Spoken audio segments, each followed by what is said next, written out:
Hey guys, it's homeowner Scott again with another quick how-to video. Today, as you can see from this diagram, and I need to change my serpentine belt on a 2000 Ford Ranger. It's a 4-cylinder. This belt is very cracked. You can't tell here, but it's underneath. It's all cracked. Looks like it's ready to break. So I got another one. I'm going to show you real quick how to do that. And it's very simple. You just need a ratchet, or in my case I have a long breaker bar, and it has I just put an adapter on it. I think it's 3/8 size that you need to put, and all it does is, if you see down there, there's a tension pulley. I always do my videos with one hand, I apologize, and there's a socket hole right down in there if you can see it, and this just slips in there. Okay, see that? And then you just bend it back, that tension pulley, like that, and then you're able to slip it off of the other pulleys. And usually it's easier to take it on and off from a pulley that is kind of has this part to it, the slippery side. So I'm going to do that real quick. One.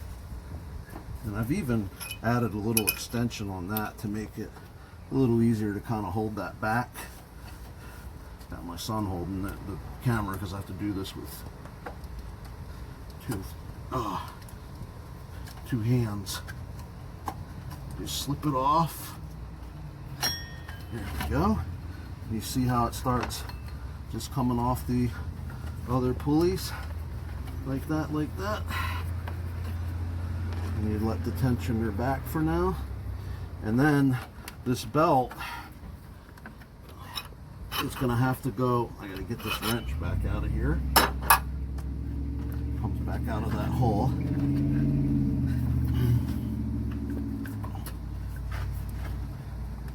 Get it out. There we go. And this belt is going to have to come over this fan blade in order for it to come all the way out. I might have to get underneath. So you see, I had to put it behind this fan blade all the way around, and then I was able to get it to just fall through. Now I'm just ready to put the new belt on. So as you can see, here's the new belt, and I had to bring it, around that fan blade back through so that I could get it at this point. And now I just simply have to follow that diagram, bend that tensioner back, and fit these around the pulleys the same way as that.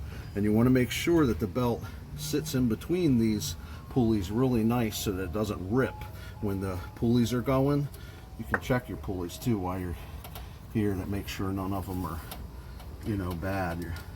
You have your idler pulley, your power steering pump pulley, your air compressor pulley, your alternator pulley down there, your tensioner, so crankshaft way down.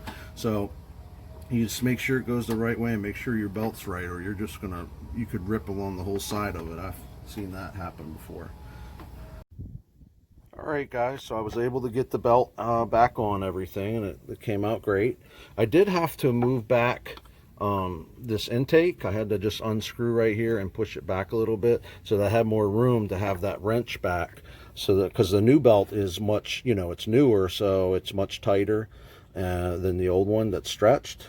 And so in order to do that, I needed more room. So you can either try holding that back and as your last point slipping in over where the tensioner is, or, well, I actually had my wife hold the wrench back while I found this spot easier to get to with two hands, and I was able to slip it underneath this pulley here, this idler pulley, because it's nice and smooth. So you just got to find what's best for you to get it on, because it is much more difficult to get it on. All right guys, all right, well, have a good day, take care.